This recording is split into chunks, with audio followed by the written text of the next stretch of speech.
Before we get started, I want to let you know that this has been really hard for me to prepare this speech. It's been 3 years dealing with my injury. It's been nice to focus on something I hope is positive for everybody here. But it's near and dear to my heart, and if I stumble through it, I'm sorry. But I'm just going to give it a go. When I was growing up, I used to watch my dad every third day put on his uniform and leave the house to go work at the Lewisville Fire Department. I didn't really understand what that means at that time. I thought every day he left and he got on a big red fire truck and he rode around town and he put fires out, and he saved people's lives, and he was a hero. And I thought it was the most amazing job in the world. I think for the first 8 years of my career, I felt the same way. I went through rookie school. The whole time I'm in there, I'm listening to them tell me about all the dangers of this job, and how scary it can be, and how you can be put into some tough situations. You hear the same thing every week, every month when you go into CEs. I have countless hours of CEs where they teach you about the dangers of this job. Dangers like getting burned up, falling through a roof, getting hit by a car. It's the same thing over and over. The thing about firefighters, though, is we want to be first in. We want to have the initial attack line. We want to cut the hole in the roof. We want to save the people. We want to do the extrication. So my question is, can you be that person and still be cautious, nervous, or even scared of the dangers that are before you? I'm not sure if you can. There's been times in my life when I walk down the road or come to a party or something and I meet somebody and tell them what my profession is, and they look at you with big eyes and say, wow, firefighters, man, that's dangerous. And I do the same thing every time. I nod and smile and say, yeah, it is dangerous. And as they walk away probably thinking about all the things I go through, I never bat an eye. I guess I'm just numb to that. All of those theories, for me, have worked out pretty well until the moment that the danger became reality. On August 6, 2012, everything changed for me. It was a normal day at the house. I got to work early, did my normal routine. I was on the engine that day. We got toned out for a 1 alarm in Central's district. So we got on the engine and we headed out. About halfway there, we realized that Central was doing their yearly physicals, and we were going to be first in on their fire, which I don't know how many of y'all understand this, but I was pretty excited about that. I mean, not only am I getting to fight a fire, but I'm taking their fire while they're doing physicals, and they have to listen to me. So I felt pretty good about that. The excitement was up. We pull up to the scene, and I do my normal routine. I get my gear on, and I go to the front door, and I wait for my captain to do a 360. We meet back up and we go into the house. You know, it was a hot fire. Smoke was banked down real far. I was actually had my face buried onto the ground, and I was just shooting above me, hoping that I could get some heat off of me. My captain asked me if I could advance the line, and I told him I can't move until we get some heat off of us.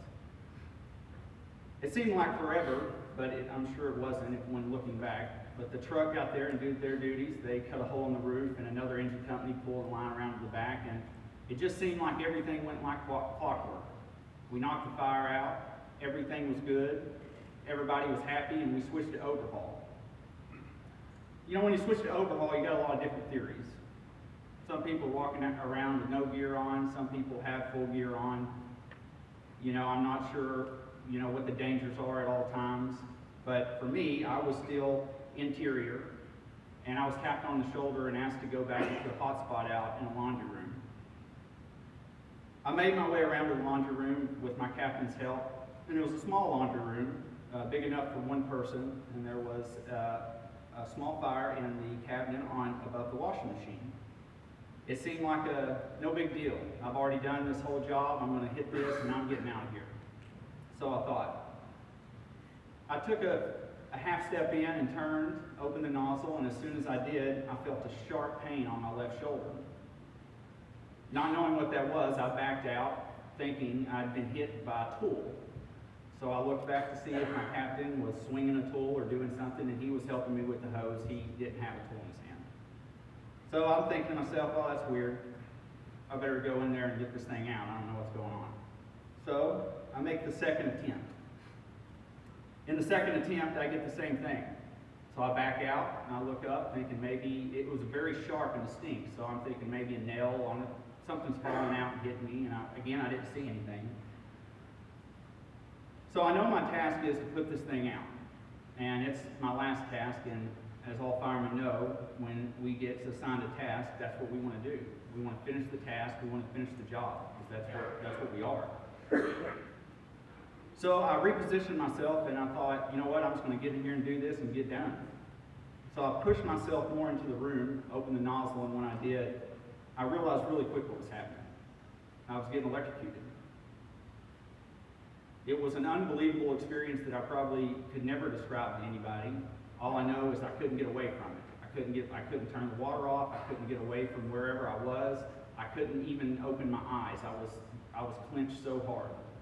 Lucky for me, my left knee buckled and I fell off the charge.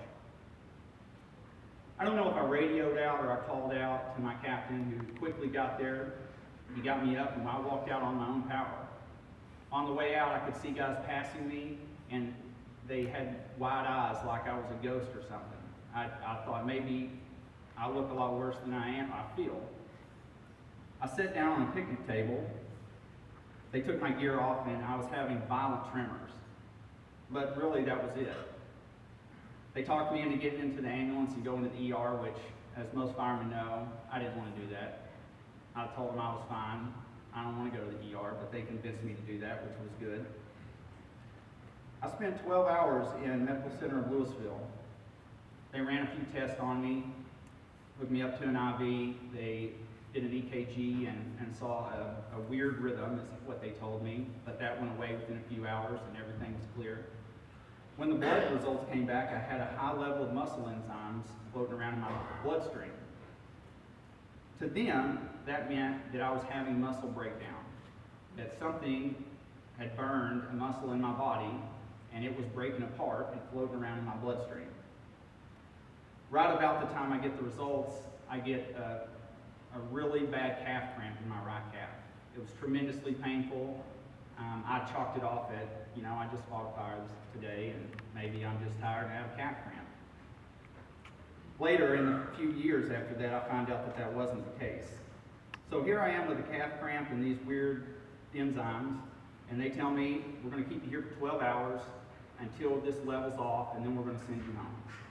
So I did that. I sat there at around 12 hours. They didn't go down, but they finally peaked.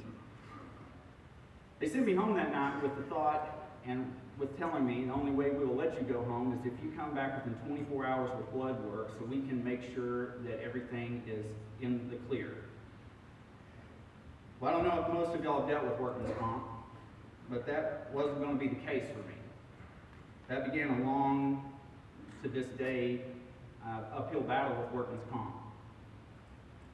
I went to go to my doctor that next morning, and I got a phone call from workman's comp telling me that I couldn't go to my doctor, that I needed to go to Primacare. And I don't know if any of you have ever been to Primacare, but it's not a very lovely place to go to. I sat in the waiting room. You cannot make any schedules. I sat in the waiting room for 2 hours with a whole bunch of sick people and me in tremendous pain, trying to figure out why am I here. I have a doctor. Only to be told when I did get to the back that it was going to take 72 hours to get my blood work back because they don't have an on-site blood work facility.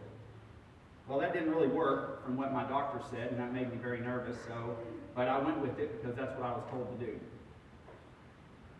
72 hours later, I show back up. Lucky for me, my blood work was good, but I was still having a lot of pain. My left knee was hurting, and my calf was hurting, and I was starting to have a lot of different issues that I wasn't sure if it was because I was convulsing so much or if there was real problems.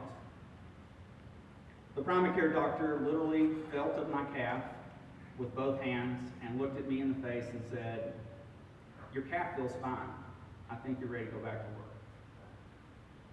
Well, that didn't seem like a logical answer to me. It's not anything about going to work. I love this job, and I would go back today, but I knew that I was having some issues. So a few days later, with battling with them and workman's comp, I finally got moved to a neurologist. My first sit down with this guy ended up being not what I expected. Not that he wasn't a good doctor, but he had never seen an injury like mine, and he didn't know how to deal with it. And he told me, I have no idea where to start with you. So I gave him a list of my problems. He kind of had tunnel vision on my calf, and he talked me into doing what they call an EMG, which is where they put probes into your muscles and they shock you. So as he's telling me this, I'm like, okay, so I got electrocuted and now you want to shock me. This sounds horrible. So he explained to me about how it wasn't dangerous, and we go on about it anyways. At the end of the deal, he finds some damage in the nerves, but he doesn't go up any farther than my hip. 12 weeks later, I'm still at that doctor, and he tells me, I think you're ready to go back to work. And I said, I don't think I am, but you're my doctor, and I trust your judgment. He wrote down that I had PTSD, and most of the problems that I was having were getting made up in my head because I suffered a traumatic injury, and that there's no way that I was that injured. That was hard for me. I mean, they made me feel crazy. They made me feel like everything that I thought was happening was something made up in my head, and that just didn't feel right to me. But I did whatever fireman does. I did whatever man, husband does. I had an obligation. I had an obligation to the Lewisville Fire Department, and that obligation was to go back to work. So I did. I showed up. I did the Fit for Duty test.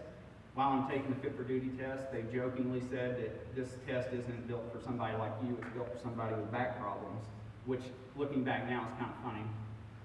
I don't know if I broke any records that day, but I feel like I did. So we finished that, and I went back to work. I wrote an engine again. I actually fought a few fires. I ran on a lot of medical calls. I had major issues throughout the whole thing. I was suffering with dizziness and problems with working through issues on the medic. Simple tasks seemed to be very difficult for me, all at the same time dealing with this tremendous pain that I'm having. I pulled my captain aside after a fire one night and told him that I didn't feel safe. I didn't feel safe not only for me, but these guys that I work with. I'm not sure if I can pull them out of a fire. I'm not sure if I can keep them out of danger. But I want to be that guy. And the only way I can be that guy is for you to take a chance and help me get help. The next day I was in Chief Tittle's office.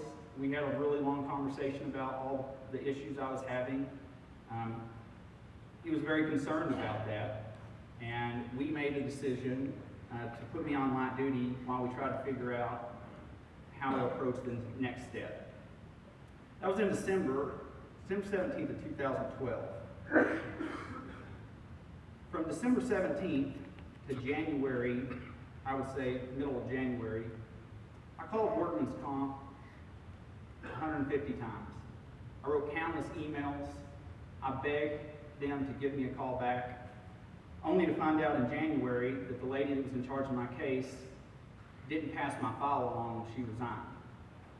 So my file sat on somebody's desk for 2 months while I sat in agony and pain trying to figure out how I'm going to get through life.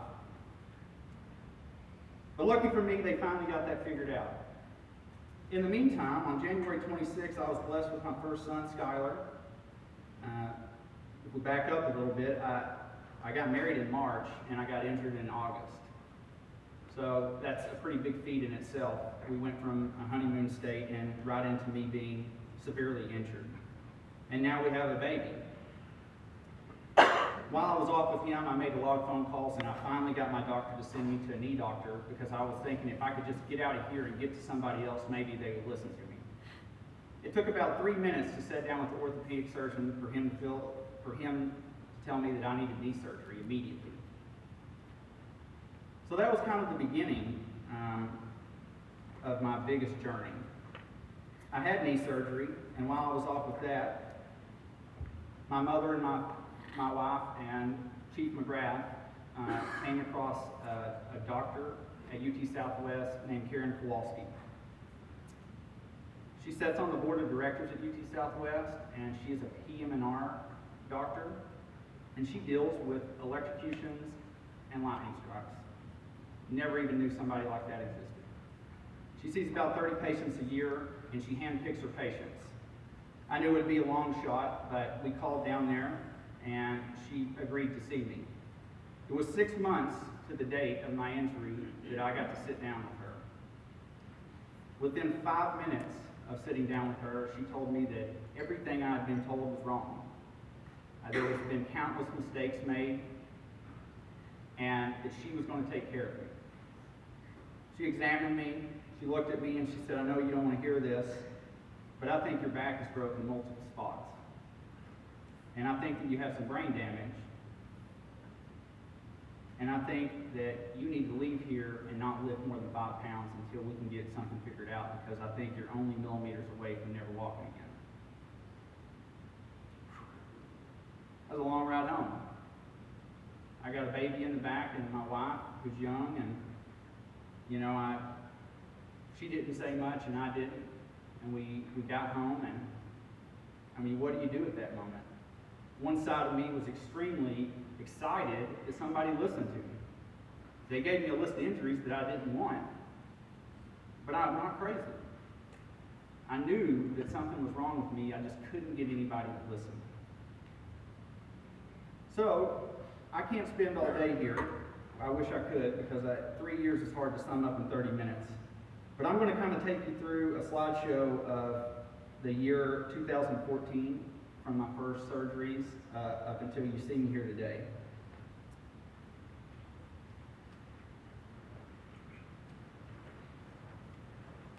This was my fire.